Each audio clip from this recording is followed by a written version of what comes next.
Hi. Hey, Hello. We sober ourselves up to talk about One Piece. yeah, Who we're likes One Piece here? Anybody? anybody? Anybody? No? No? Okay, Really? well, never mind. All right, Alright. let's take it back it in. Um, oh shit, my milk is out. Hold on. Your milk. Oh no. Is that a euphemism for something? Your milk is showing. I'm gonna take a swig of my Smirnoff Ice. I'm back. We're super professional, I promise. Mmm, Um, Are we that's though? good shit. so we're recording this a day after our Ugh. Game of the Year discussion, which all of you should check out. We had a lot of fun recording that. It was a lot more fun than I thought it was gonna be. Came up with a really good list. But we saved talking about One Piece for today, so Bradley could give us his hottest takes live. Yeah, in this volume, spoiler alert, like pretty much every volume of One Piece is a doozy.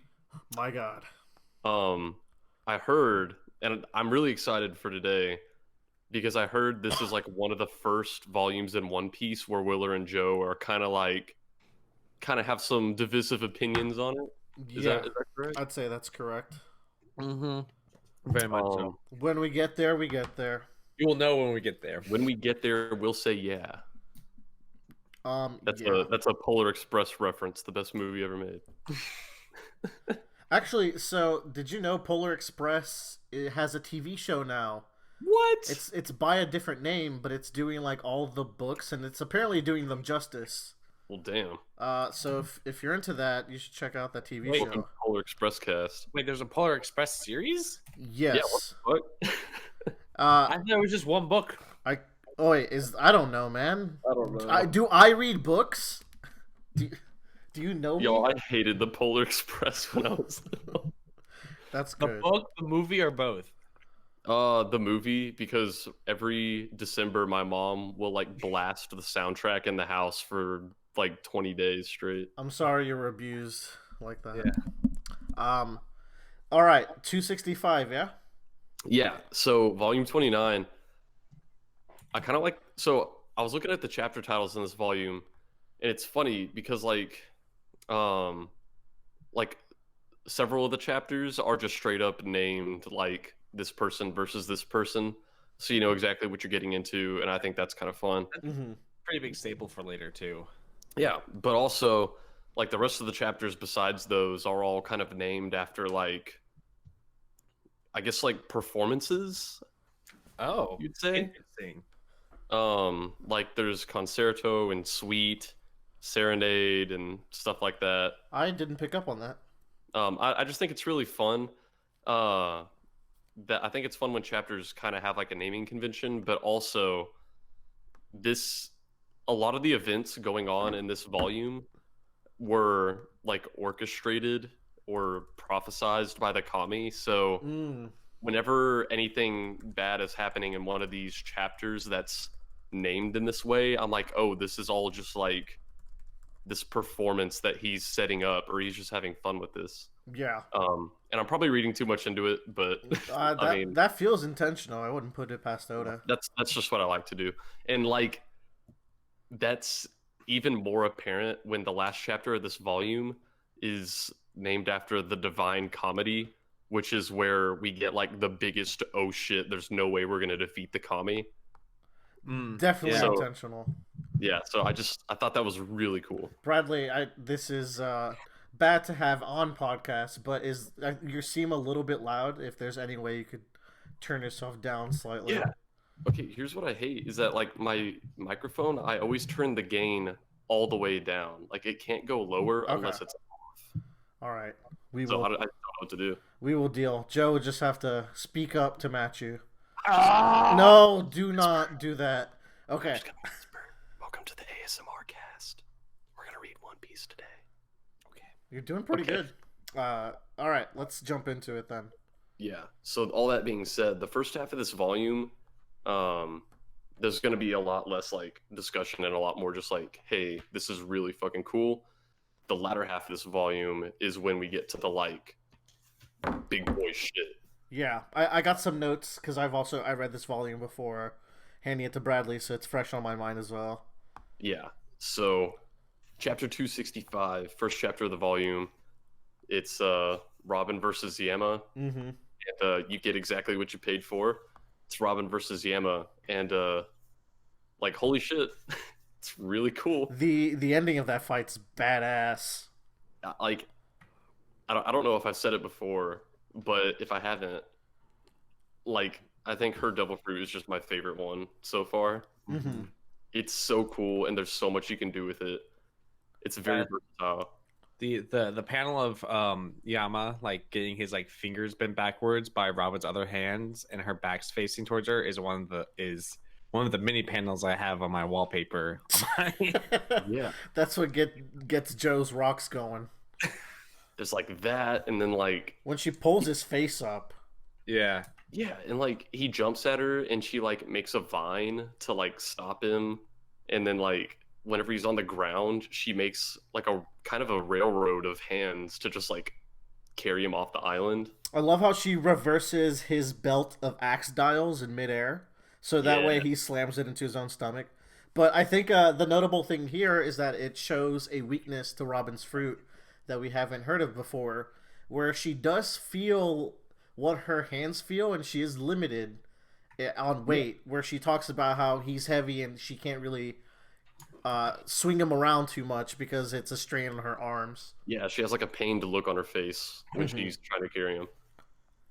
But yeah, That's a really cool way to like reveal that information to the reader. yeah, good fight, quick one chapter fight again, good Yeah. pacing. The next chapter is Pirate Chopper versus Vassal Ohm. I love this.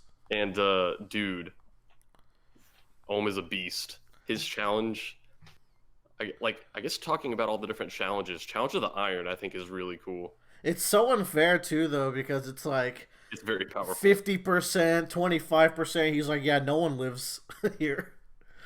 Yeah, and man, I just love the Skypeia arc. How much Chopper we've been getting. For real. I know we've said that before, but it's just so good. There's some good stuff with Chopper and Zorro a little bit later too. And a lot of this chapter is also like kind of chess piecing people around, because by the end of this volume, we kind of have everybody where the ruins are. So there's a lot of like Luffy and Zorro and Robin kind of making their way around the island. Yeah. I wonder where Luffy is. He seems to be in a weird cave. Yeah, it's funny because I guess you don't really know what actually he's in until later. Yeah, I was gonna ask, like, did you know or did you know when it was revealed? I knew like a little bit before it was revealed, but I don't know what exactly tipped me off. Alright, we'll keep an eye for it. All right, so chapter 267, March. This is kind of a lot more people making their way to the like ruins, and we even kind of get a panel where it's showing like all the combatants up here, where it's like Zorro next to Ohm, next to Wiper, next to Gann Ford. Mm-hmm. And I actually, I think this might be where I found out where Luffy is, because he's like, "What's with this cave?" And he's like punching, and then you see the snake like, Oh yeah, yeah. It's no big secret. yeah. But yeah, that's just kind of like a moving people around chapter, and then we progress pretty swiftly into chapter 268, Sweet, where we actually start getting some of the fighting, and like, dude, like, of course Zorro is gonna fight Ohm because sword boys. And while he's doing that, like Robin's just being cool again, where she's digging and she makes like an assembly line of arms to carry the cloud blocks That's away. really cool. And in an earlier chapter, we actually got to see her kind of just without any real dialogue. She was just kind of looking at the ruins, and there's a couple of panels of it too. And I thought that was just a nice, peaceful moment of Robin kind of in her element. Yeah. Yeah. And she's breaking, and once again, she's being used at this service of like having the reader kind of it's a way for the people that want to get more out of the world, just another gateway for her to like think about it and like present those facts to the reader.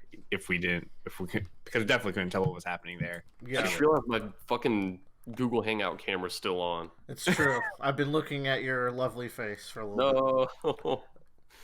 No. Let's turn that off. I mean, it won't matter in this audio Yeah. podcast.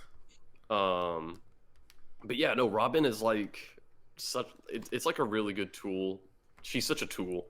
No, it's just a really good device that Oda introduced to give us more world information because like we've been hearing about some event that happened like roughly 800 years ago. And obviously we the reader don't know what that is, but I don't think we necessarily knew how much of a mystery it was to Robin as well. She's like, is this some clue to what happened 800 years ago? It's she's clearly very invested in this mystery. Yeah. And you have to think if her intentions in Alabasta were related to this at all. Mm-hmm. Yeah. That's like her, I imagine, like at this point, her long running objective. Mm. Find out that the ruins are Shandora, the lost city of gold. Yo. And then we get to chapter 260. One last thing about 268 that I had down is that little moment with Chopper and Zorro. Chopper, like, there's been a couple of beats in the story where Zorro's kind of big brothering Chopper. Yeah. And they're really subtle from time to time, but I think it's really brought to the forefront here when Zorro dodges an attack from Ohm and looks over and he sees Chopper laying half dead and immediately runs over to him. Yeah. And it's rare to see Zorro this shaken up. So I really like that moment. We've had a couple beats, but this is really reinforcing what kind of dynamic Zorro and Chopper have specifically. Yeah, like I feel like there are other members of the Straw Hat crew, like maybe like Luffy or Sanji, where if he saw them laying there like that, he'd be like, they'll be all right. If he saw Sanji laying down, he'd go pee on him or some shit. But yeah, we love our boy. I love this line about him, about the guy going like, do you seek revenge? He's like, I don't like to fight with a motive, but I feel one coming on right now. That's really good. That was Such fantastic. a good line. Holy shit. Man, Zorro cool. Zorro, that line really jumped out to me. Good, I really good job pointing that one out, Joe. I missed that. Chapter 269. Doom. What do we got going on here? This is kind of more Zorro fighting, and we get to see Ohm's like cloud sword. And I'm not talking Final Fantasy VII. I'm talking it's a cloud. I'm talking about Nimbus. I'm talking about Nimbus out here. Why is he making JoJo's pose? Yeah, why? I don't know. Is he? I mean, ish. Where at? Hold on.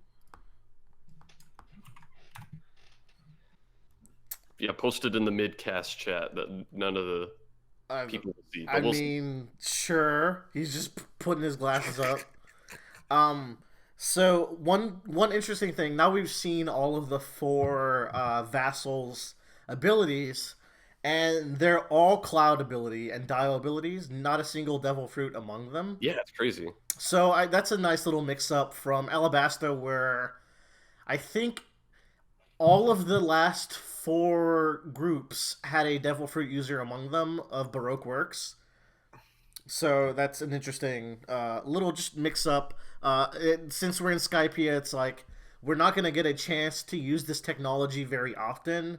So let's have a little villain group where they get to kind of utilize some of this technology in fun combat situations. Yeah, it's really nice that One Piece just mixes it up. And I don't know, like I think it's important too because it's a similar setup to Alabasta, where you got 4 main opponents. Granted, in Alabasta there were groups of 2s as well, but it's a good mix-up from feeling too samey because you got a Logia final boss, and then he's got his underlings you got to fight, and then Oda managed to make this a different scenario where it's engaging and not like retreading any ground.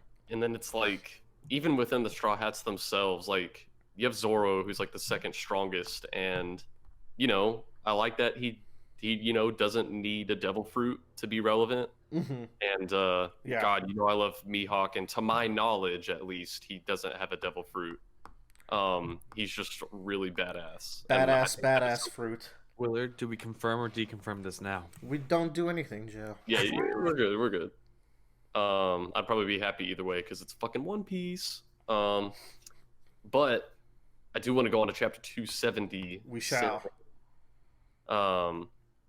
This like conflict up on the, like, kind of on the ruins, it runs for a lot of this volume, but we kind of get, as we go through it, we're getting more people to this battlefield, aside from the battle itself just being badass, where he makes this like thunderdome of cloud barbed wire. I think this is the turning point of Skypeia for me. As soon as this dome comes up, I think Skypeia just kind of races to a very strong finish. Yeah, dude, and we like, the intensity ramps up like a motherfucker here. Because yeah, that's when Kami Antaroo actually shows up and starts, and it really culminates to the ending of this volume, right? Yeah, it's like he's gonna do some stuff later on that makes me even more terrified of him. But right off the bat, when he shows up to this fight, we, like, if we didn't already believe how like strong or durable he was, like, obviously we know someone like Luffy can, like, you know, get hit with a cannonball and launch it back, but like, you know, the Kami, he gets shot like point blank with a gun and doesn't even flinch because they just don't do anything to him. Yeah. Because he is Electric Boy. So Wiper has some really good moments in this chapter as well, where you can go first if you got anything to say. I was just gonna say, like, I really like how for most of Skypeia, Wiper's been in that mode where, like, the enemy of my enemy is not my friend. Like, even though the Straw Hats were working towards a similar goal, he would still try to like kill them on sight. But after the Kami shows up, he eventually gets into that mode where, like, him and Zorro like might try to do combo attacks on the Kami. He's just like, maybe he's kind of recognizing, like, okay, like, we actually have no chance here. It's so for Wiper, this whole arc has been built up as just kind of a berserk monster, where he's got the pride of his tribe, and like they look up to him, but they're also aware of like how dangerous he can be. And I mean, the very first battle of this arc, he uses a reject dial because he just doesn't give a fuck. He wants to kill all these people who took what he thinks is his birthright as like a holy land. And I think the last chapter in particular, or like earlier in this volume, we see the kind of Wiper rushing in to do more combat, and it just felt like he was willing to throw his life. And you just feel like he's a beast of rage at this point. He's just fighting for his goal of revenge and to take back the land.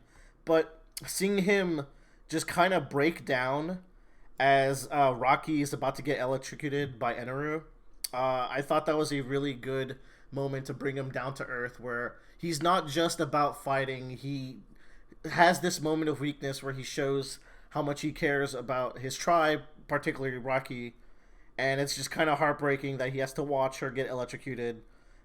Yeah. He can't do anything about it.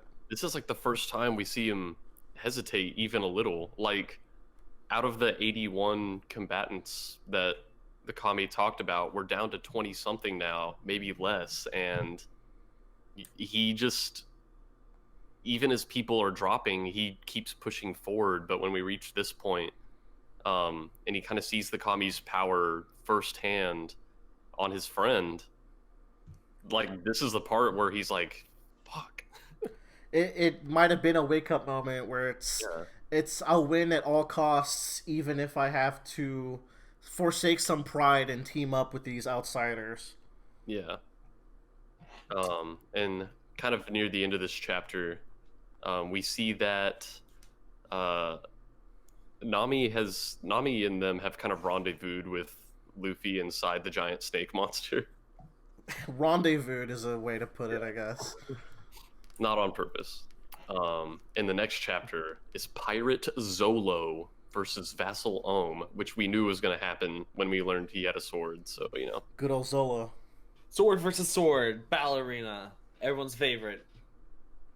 Yeah, and so there's kind of a lot of snake battling in the first half of this chapter, and I think at this point Zoro knows that they're inside the snake because I think he saw Nami and them go into it. Yeah, he at least saw that group go in. So he's like, "Fuck, I gotta take care of the snake," but also he's under attack. The snake is clearly tough. It's shrugging these bazooka blasts like it's nothing.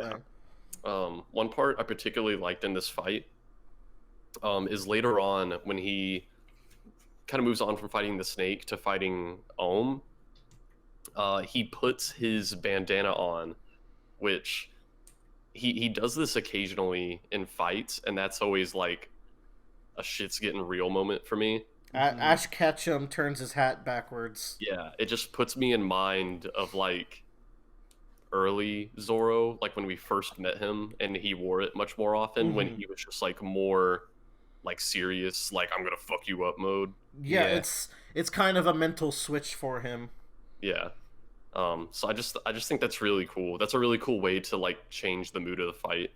Yeah, you know the climax is coming. This this showdown between the stone slab just feels so Western and cool. Yeah. Like they can't see each other through it, but they know that they're about to face off through this wall. Oh yeah. They could just feel it. I mean, Owen can literally feel it. It's just really cool because after he puts the bandana on, you turn the page and he hits him with the 108-pound Phoenix. I never understood the pound system. All right, Yeah, I got you with the pound system.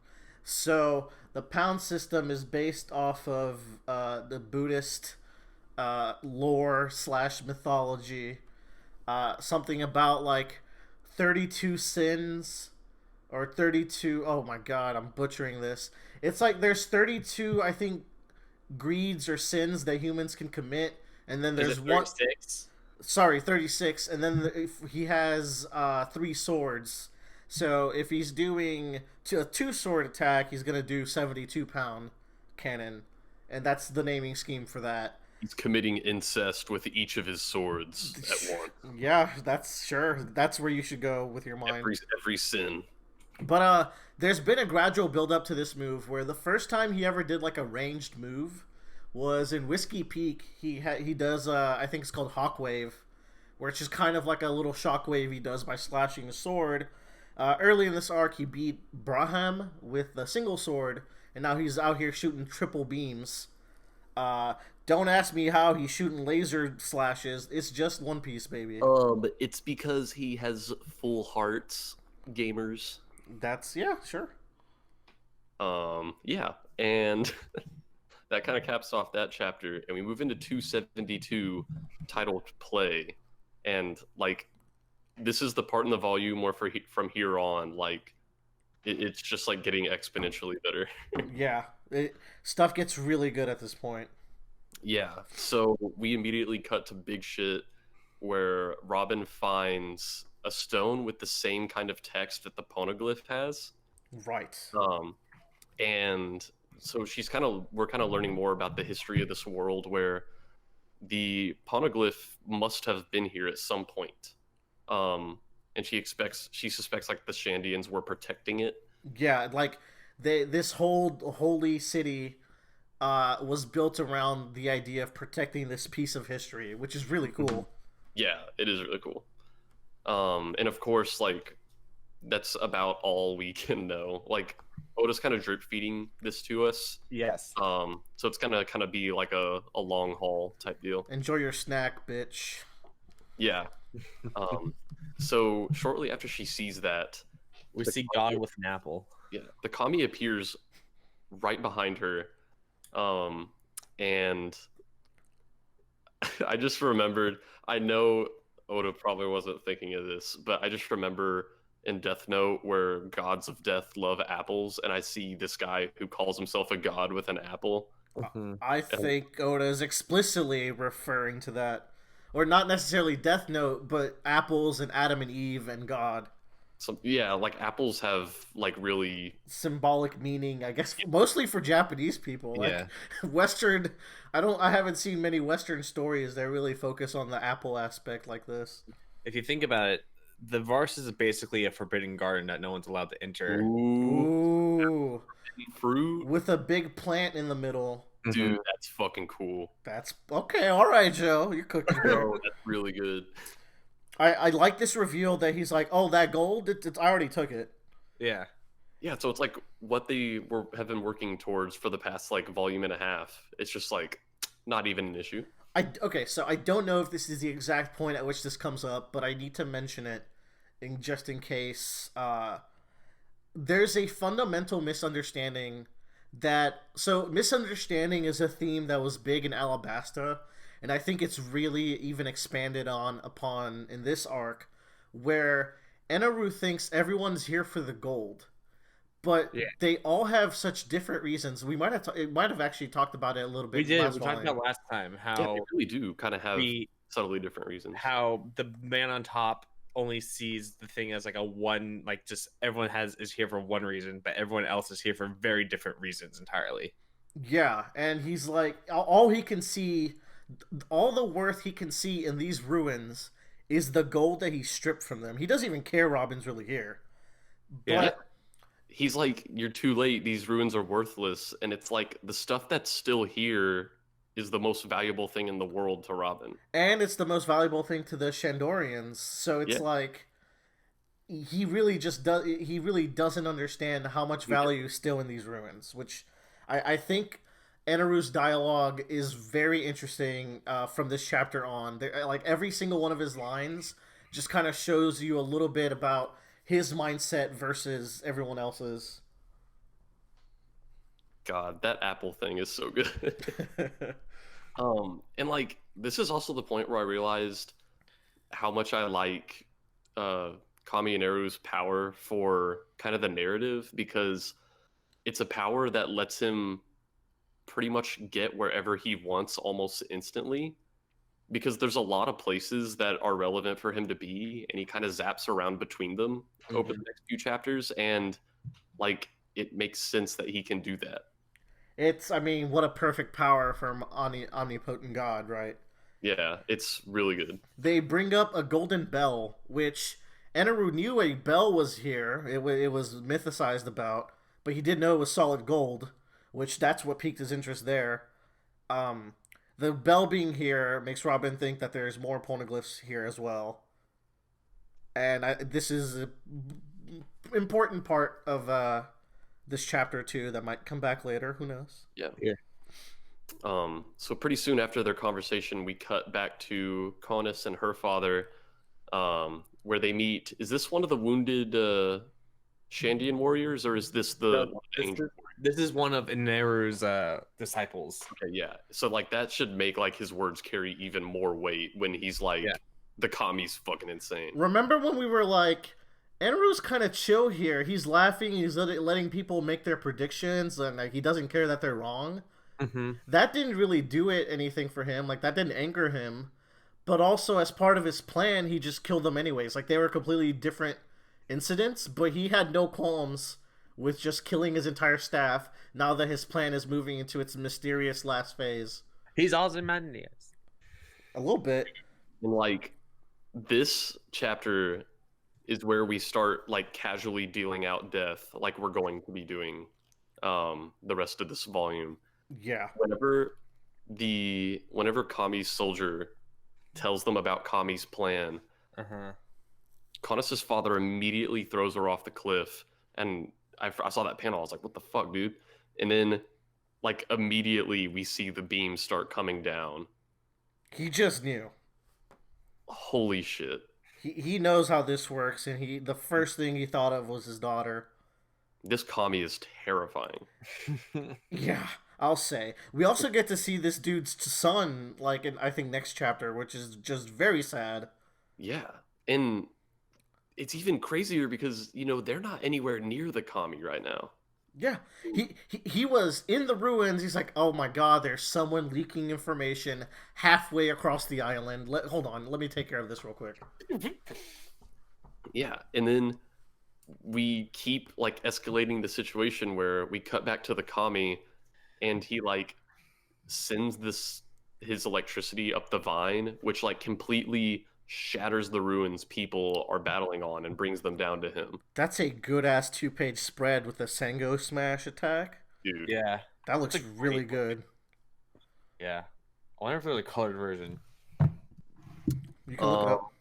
We should take a break here real quick because my food's about to be delivered and I don't want to break in the middle of the chapter. All right, let's take a little break.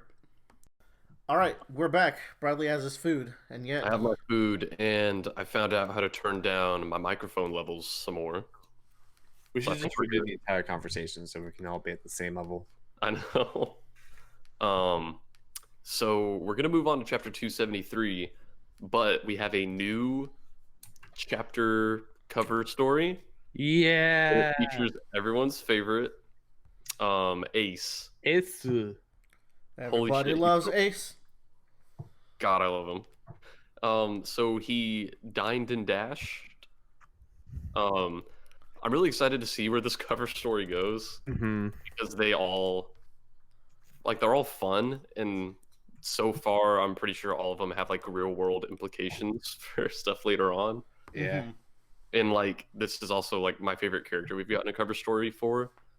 And one thing I want to make sure before the whole Skypeia arc started, we had a bunch of stuff going on where like Ace's crew was trying to contact Whitebeard. Yes. And I think Ace's crew. Ace wasn't back yet, right? No. Mm-mm. So he might Yeah. Also, like Ace's crew is Whitebeard. We know this. Yeah. or fuck, like Shanks' crew. Shanks' crew is trying to contact Whitebeard. Shanks. Yes. Yeah, Shanks' crew. That's right. I got that fucked up. Shanks' crew is trying to contact Whitebeard. We haven't gotten a follow up to that yet. Yeah. So Ace probably doesn't know that stuff's going on. He would not. I would guess. I'm sure he has limited contact while he's traveling like this. Cell phones aren't that advanced. Yeah. We turn the page, and I have a sticky note, and I don't know why. Which maybe which page? Which page? this one where the ruins are all crumbling down. With Robin on it? Yeah, It's because she calls Zorro a swordsman. Yeah. that's why I put it there. And We so, know how you work. So yeah, we've been talking about this whenever it comes up, and is Luffy the only one she's called by actual name so far? I believe so. Yes. It's the only one that she's called by name. So Because I know she's done Navigator. Doctor Yeah. and Swordsman. So obviously this is something we're kind of keeping track of over time, and what I'm really excited for is to see the next time she calls someone by their real name, so I can kind of get a gauge on like what names mean to her and like kind of what condition might trigger that. Yeah. Since I didn't really look out for this on my first read through, I'm excited to see as well. I think it would be really cool if by the end of the Skypeia arc, she calls Zorro by his real name. I would really like that. We'll see what happens. We would all like it. Because they get some really cool moments in the rest of this volume. Hell yes. Like they even run into each other on this next page, and I was like, oh, I just love seeing them on the same page. Yes, you would have died if you were normal. Yeah. Whenever she says stuff like this, like she's kind of complimenting him, but also kind of jabbing at him at the same time. It's also extremely ironic because she has a devil fruit power that makes her grow limbs. Yeah. Robin has a thing, and it's happened multiple times now, where she just has morbid humor, and like she'll just say what it is. It's like, oh, the clouds would be bloody if he was dead, so don't worry about it. Yeah, it's crazy. God, I love her. Yeah, you do. Me too. The ruins crumble down, and everyone is gets kind of presented on the battlefield with the ruins. This fucking panel where Antaroo just like BTFOs the giant snake. Remember how I mentioned how the snake was casually tanking the burn bazooka? Yeah, like these people, no one could do anything to it. Yeah.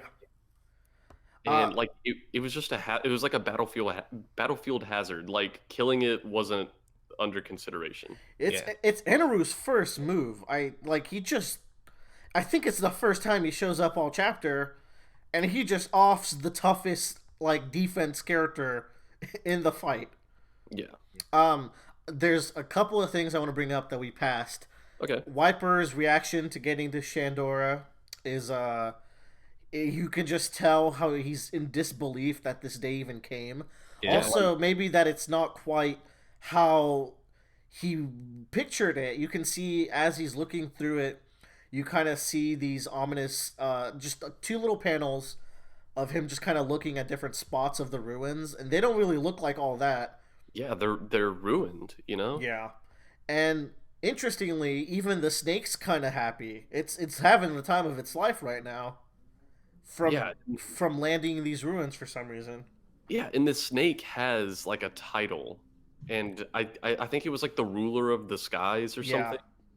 something. It's even crying of happiness here. Yeah, so I don't know if that's just like a title they have for this beast, or if this is actually some kind of like creature sacred to Shandora. I don't know. There's no way this snake would be relevant to the plot. It's just a dumb snake. Yeah, there's no, Oda would never do that. Never. Snakes. It's also really cool whenever on the pages where Antaroo is doing his attack against the snake, just to kind of drive home that thing about Robin, Oda has her call Nami the Navigator again. Yeah. So like, I think he's really wanting us to notice it here. Mm-hmm. Because like usually those things are few and far between. Yeah, 2 in 1 chapter this close, definitely. Mm-hmm. Back to the SmackDown. Yeah, so I have a sticky note here. Let's figure out why. I sometimes I have to like get back into whatever mental gear I was in when I put the sticky note down. Which pages were it? Okay. Oh, it's the page after the snake is struck down, because Wiper even calls it the ruler of the sky. Yeah. Yeah, he's also bringing fact that like even my super strong bazooka yet one attack. And it's interesting because he says that means Isa's possessive, and then he trails off. And I think we purposefully don't know what he's talking about here. I think this is probably something we're gonna find out later. I'd hazard to say he was gonna say that means Isa's in trouble. Or dead. Oh, Or you know dead. what? I think you're right because he that saw the- her go in with Yeah. Tommy earlier. And I mean, this will also double back to where Wiper, the heartless berserker, is showing his soft side for the people he cares about. Yeah. So it has that follow through. And then the Commie makes a ball cloud. So these are made through a dial, right? Mm-hmm. Yeah. Ball cloud. I mean, Ball cloud. I like this because he's using the same technology that Hattori uses. Yeah, So, but he's yeah. just way cooler. Yeah, he's just way cooler. I love this double page spread of Nami hiding behind with Chopper while the other 4 face Enru. And this is Oda is really good at building tension here, where there's 6 people standing here, and Kami's like, I predicted there would be 5 people, so there can't be 6 people left. And a good amount of the people sitting here can protect themselves, but we see Nami hiding there, and I'm just like, don't hurt her, please. It's also like, man, just this idea of like, yeah, I predict 5 people are going to be there, and it's because he was going to force it. But it's also just really cool that he's like, I mean, I'm going to say 5 and I'm going to make it 5 because nothing could stop me from doing that, so I might as well just fucking say whatever I want. I'm the god. Yeah, he can do whatever he pleases. So I like that. Even his game, it's like, it doesn't even matter that it's rigged. It's the fact that it's rigged just shows you how strong I am. And on the next page, it's just really fun because more Zorro and Robin, where he's like, "How about you?" and she's like, "Well, no, I don't want to do that." I just love them. I just love them bantering with each other. Very good. And then everyone here is like, "You know what, Kami? You're the one that should disappear," which is just a really badass moment. It's so cool. I love this moment. Willer, I just posted a big brain thought in our other chat. Possibly. So it's notable here that he thinks that there's only 6. I mean, we know Luffy is somewhere out there, so even he's wrong about that. So Yeah. I look forward to seeing his reaction to his little calculations going wrong. This next chapter's titled Oratorio, which for a second I was like, is that a fucking Pokemon? But then I realized the Pokemon is Oratorio. Yeah, you were almost there. I was like, wait, that sounds so familiar. We open up the next chapter with a Gann Ford flashback to when he was the Kami, and we see that he was much more thoughtful as a ruler than Antaroo. Oh, yeah. And from there, we cut over to these children who kind of have that like kind of blind loyalty and fear of the Kami. And this makes me wonder, you know, what did their society look like back before Kami and Eru, when they had like a more benevolent Kami? Like, were people always just like every action were they just like, oh, what would the Kami think of that? Like, I don't know. I want to. I think you can just tell that these people, the way they think is not natural. Everything is clouded by the Kami. Mm-hmm. Yeah, it's cool because these kids were not alive for an age before Kami and Antaroo. Yeah, they've only ever known. While the adults were, because it hasn't been that long since Antaroo's taken over. Yeah. So the fact that he was able to take over and put them in submission completely in the time he's been here, it's living under this incredible weight. And you know how crazy their crime system is. We covered in the beginning of the arc. So they have to live in constant fear of like, I mean, we can live safely, but one little screw up and there's nowhere to run. We're in the sky. Yeah.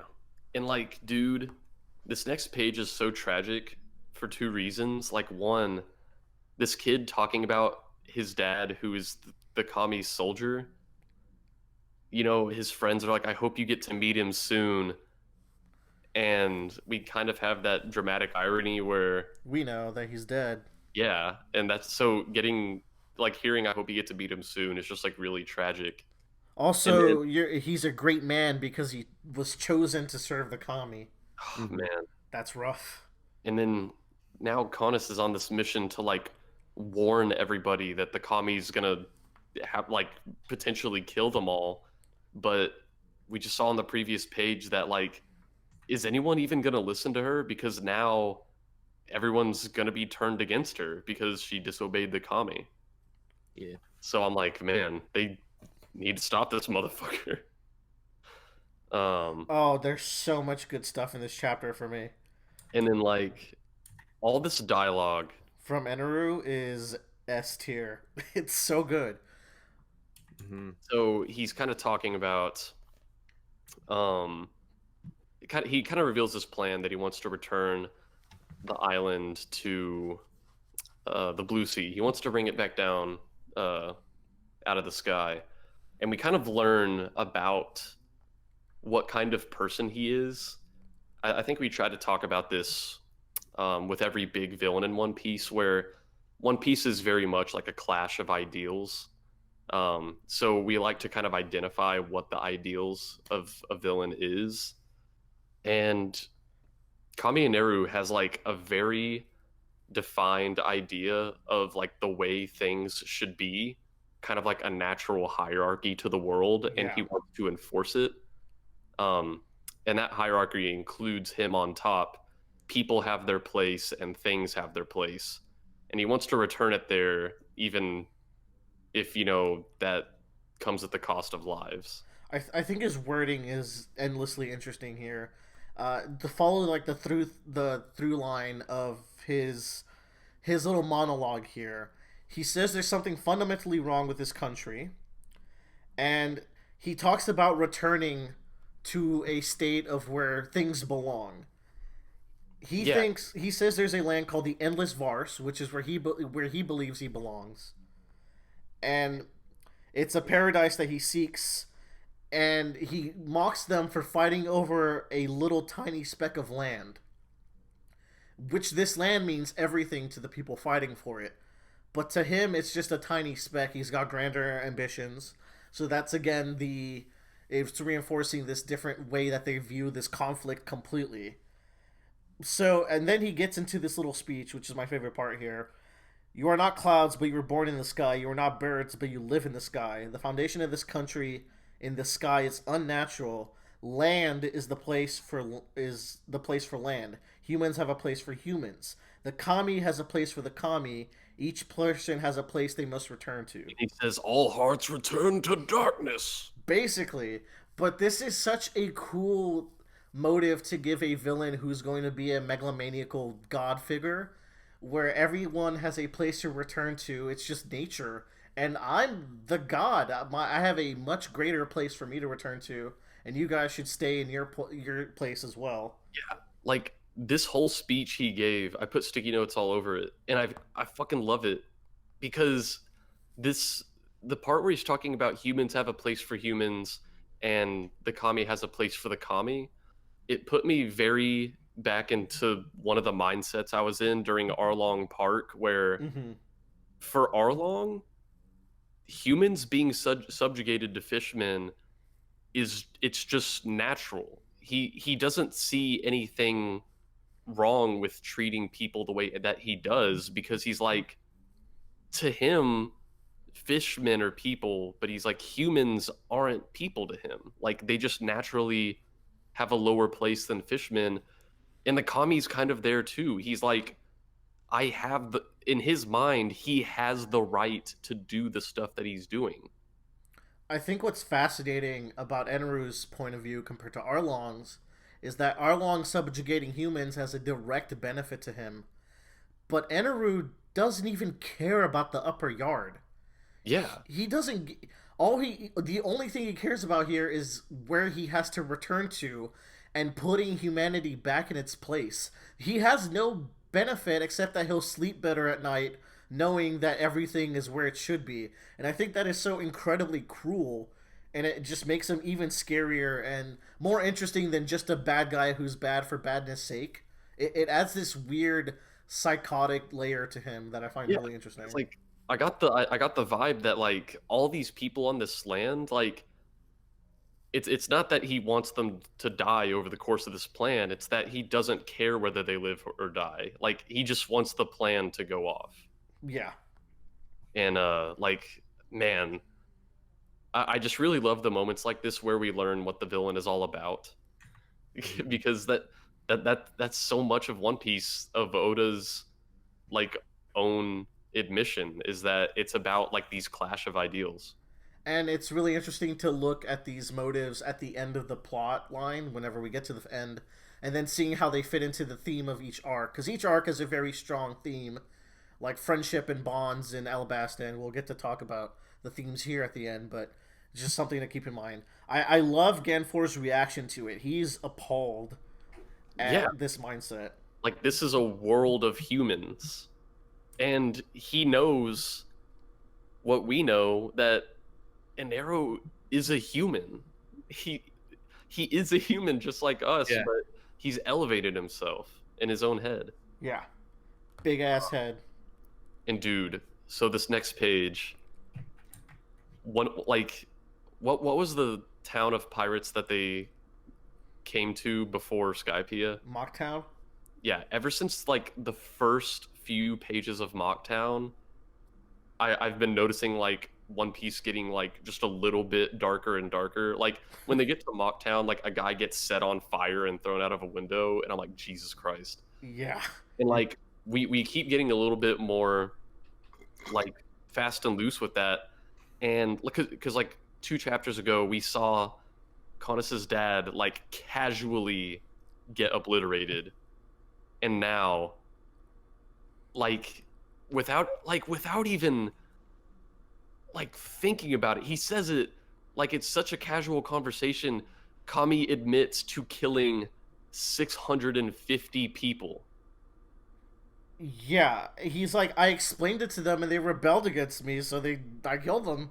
Yeah, like I had to reread it because I almost missed it, because he says it like it's nothing. He killed 650 people.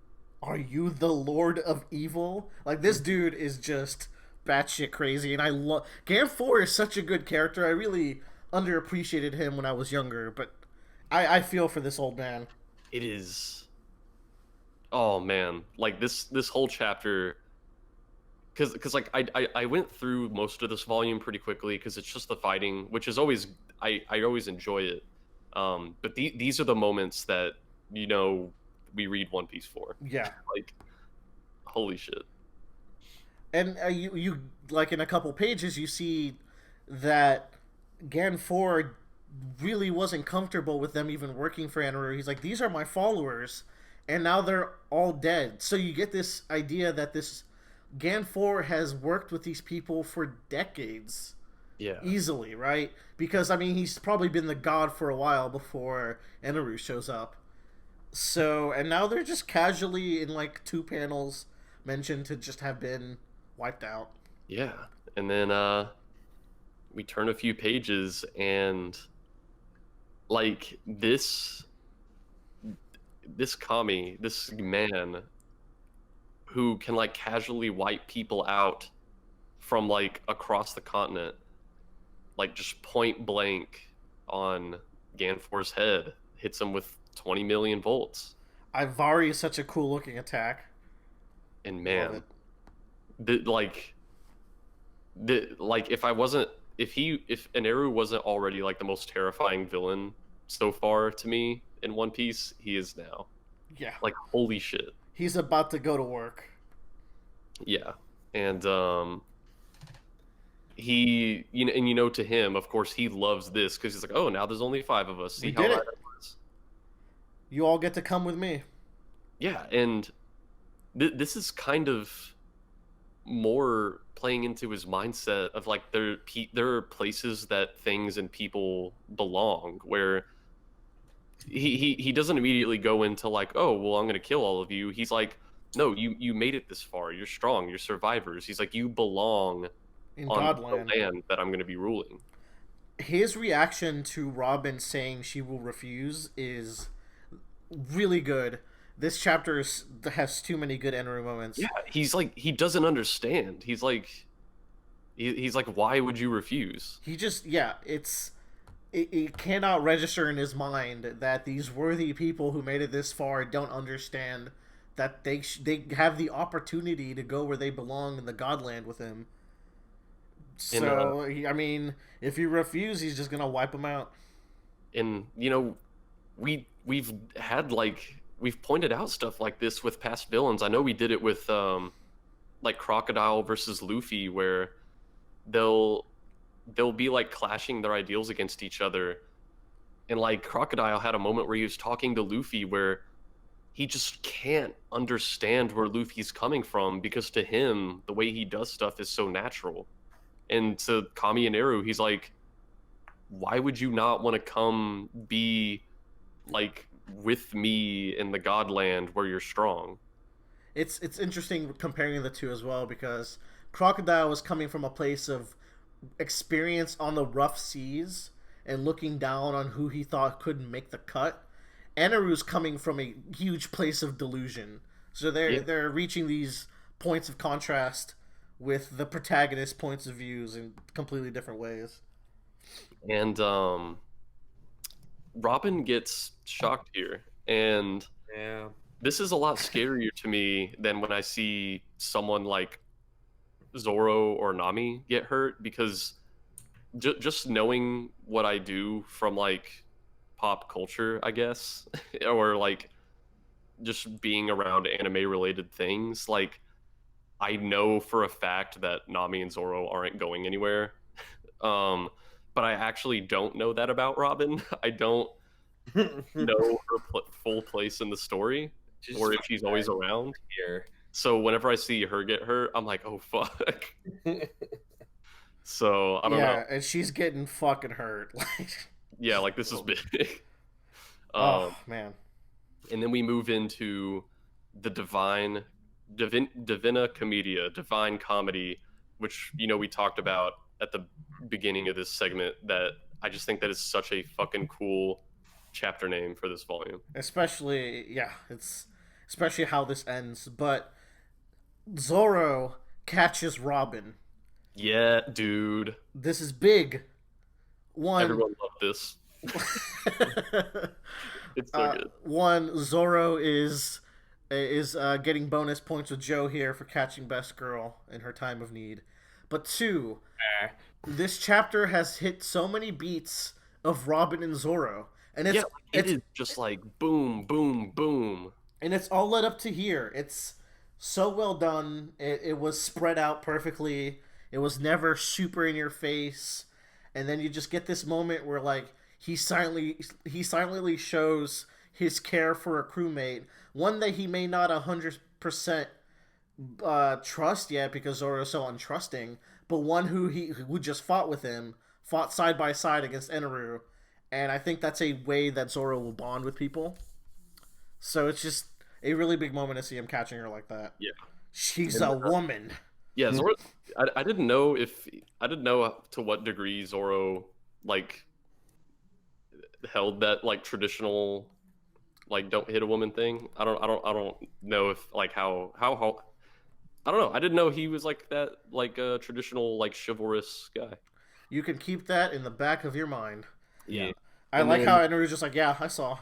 Yeah, and I really liked that. I liked the I know I saw combined with what he said like right at the end of the last chapter where he says I despise conniving women because like we've been talking about how Antaroo is very much like he believes kind of like in a hierarchy of the world and he has like this everything has its place.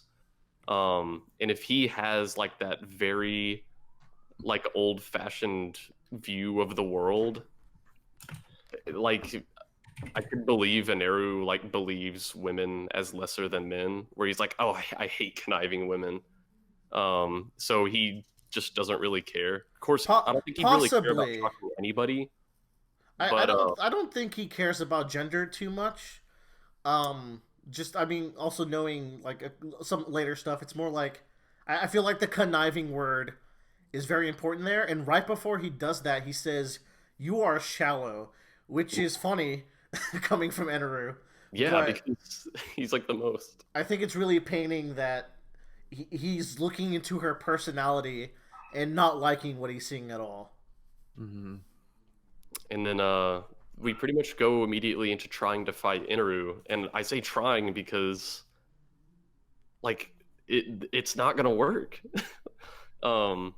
He's just too fast and too strong.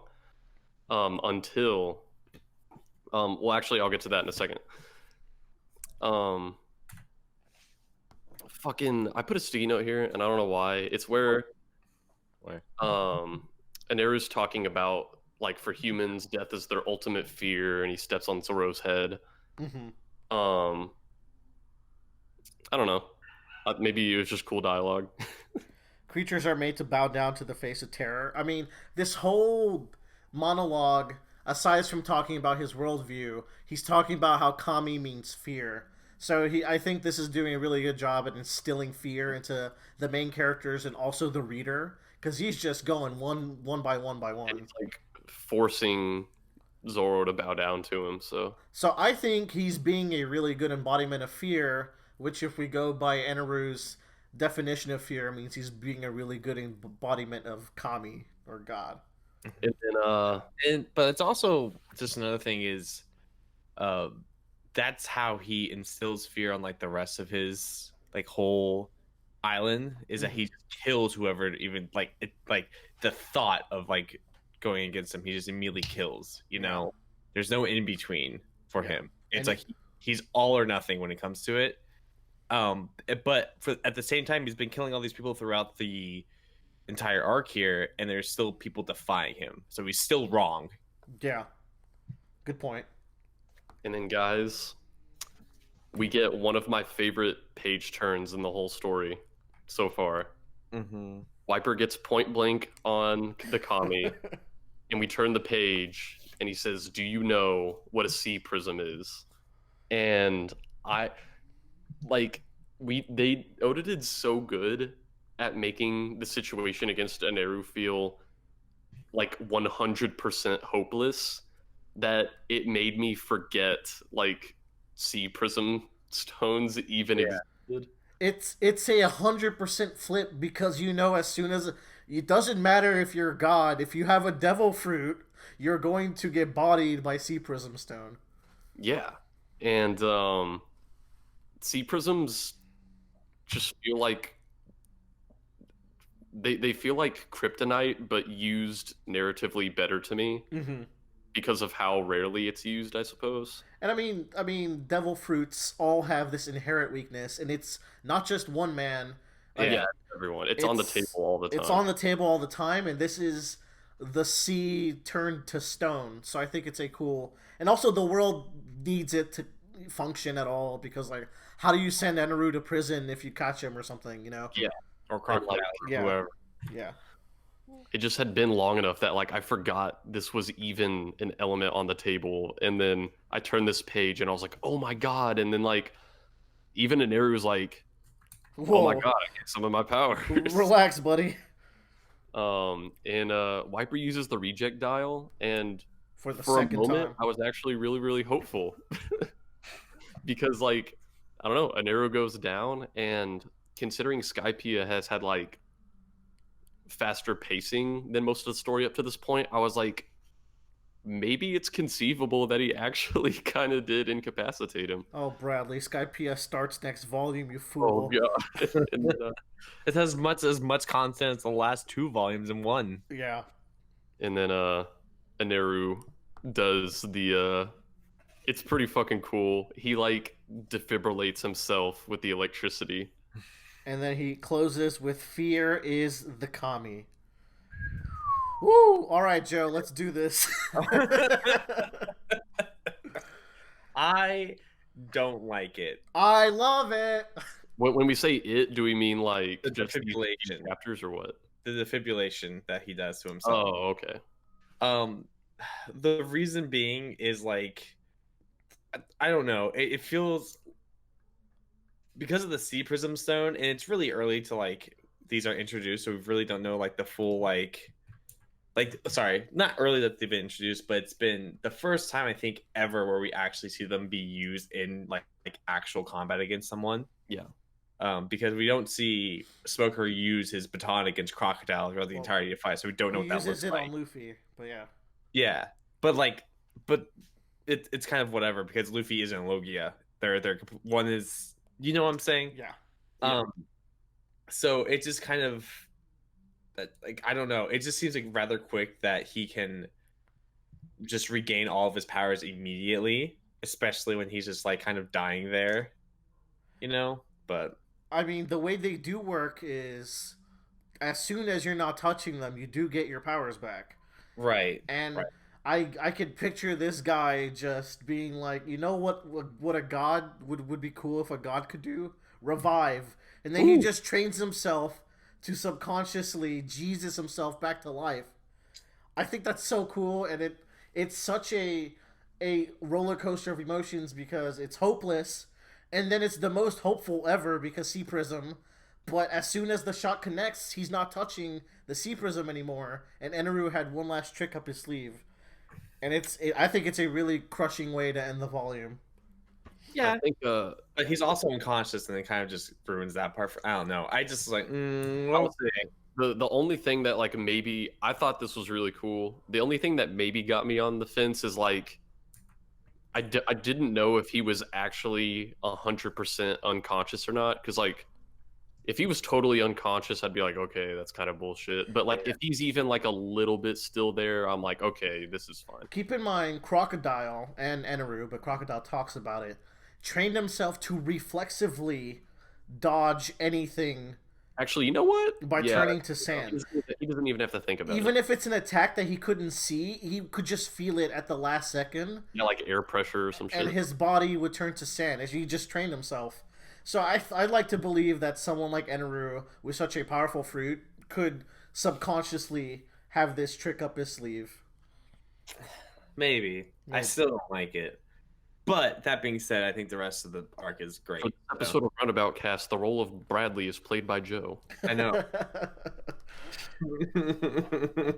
I feel like if this was in any other story, I'd probably hate it, but just But because it's in One Piece, that's me being nitpicky, but from a storytelling perspective, you're absolutely right. It's absolutely terrifying. especially like the god bringing himself back to life. Yeah, it's literally at this point where like everyone here has done everything in their power to like try to beat this man. Yeah. Bradley, is that the end of this? Yeah. No, everyone buy Dragon Ball in full color. Ooh.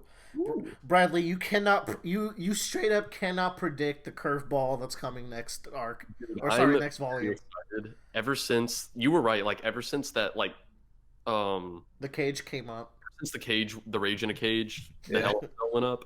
Like it's been real shit. Yeah, to me, like that's where Skypeia like hits its full sprint. I want to see if something happens next volume. I believe it does. Oh, does it? Oh, good. I'm gonna go read the next volume so I can give it to Bradley right after. Yeah, that was the last one that I have over here. Your boy is running. Oh no, we still have, I think, 3 more volumes of Skypeia. 2 or 3. Yeah. 2 or 3. Yeah. Skypeia. Because I totally forgot about something else that happens. Yes. Ooh. Good stuff is coming. Some of the best writing in One Piece coming. Oh, that was a good fucking One Piece. That was a good One Piece. Also relatively fast. I think it's under an hour. Yeah, it is. That felt like a long time to me. We started at 8. It was probably an hour and a half, maybe. Time flies when you're having fun. Nah, man, because we were like 20 minutes in when we took the break, and we're about to be 37 minutes in. So yeah, we good. All right, thank you for joining us for One Piece talk. Let's give it up, Bradley. Let's look forward to Bradley reading the next volume, which has us all very excited. Oh, good. Oh, good. It'll happen. I can't wait. Goodbye. Right. Wait, what about hypothetical? Oh, yeah. All right. What you got? Huh? Hypotheticals? Bradley, you got anything?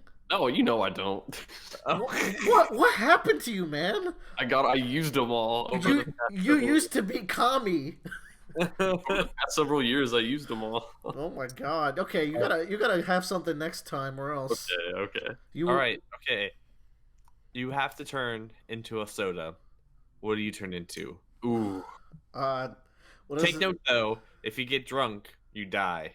What the? Oh, so I get to I become Pib Extra. Pib Extra's good. No, it's not. Dude, really? Joe, you get points because I fucking love Pib Extra. Me and Willer went to the fucking movie theater and they had Pib Extra and I was so excited and I ordered it and I was like, dude, I fucking love Pib Extra. I don't know anyone else who likes it. And the cashier dude was like, I like Pib Extra, and I was like, you know what, this motherfucker, all right. Well, I'm a break off Willer's friendship now. I'm a can of Dr. Pepper in Brazil, or anywhere that's not America. No one would touch me. No one would even look at me. Oh, dude, I would be the fucking. One year as a stocking stuffer, my grandma got me this bacon flavored soda. Dude, I couldn't even try a sip. Like I smelled it. It smelled so fucking gross. Ugh. I'm gonna be Coke 2. Coke 2? What? Yeah. The Revenge? Yeah. Do y'all not know about Coke 2? No. Is that real? Yeah, there's Coke 2. This episode of Roundabout Cast is sponsored by Coke. Coke 2. It's also called New Coke. Oh my god, there's the Coke 2. Oh, I've heard of New Coke. There's a whole part in Stranger Things Season 3 where they talk about New Coke. The Revenge of Coke. All right. I think we're done. Let us know in the comments below. Wait a minute, you guys. Wait a fucking minute. What? You guys, I have good news. Oh. We have an email to read. Yeah, all of it was bribery. We do. After bribery, the TNTM, who is a common commenter, he sent us an email. He said, "Hey guys, thought I'd fill this email with Ward spoilers. Perion's true power is blank." And then he just left the email there, and I was like, "This is perfect. This is the best first email we could get." Put it up on the screen right now. Okay, it's up. We don't record the screen, so.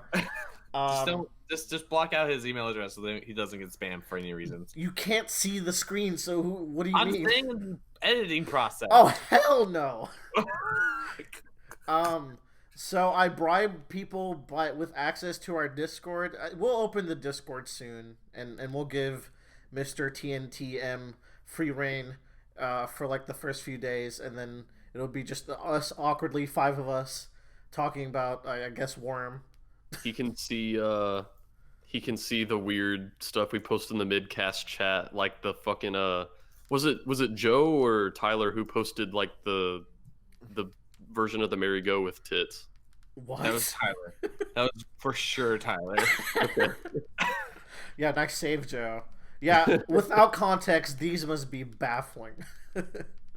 That'd be hilarious. Kind of funny. Oh no, I see it now. She's got a big ass too. All right, we're done. Ooh.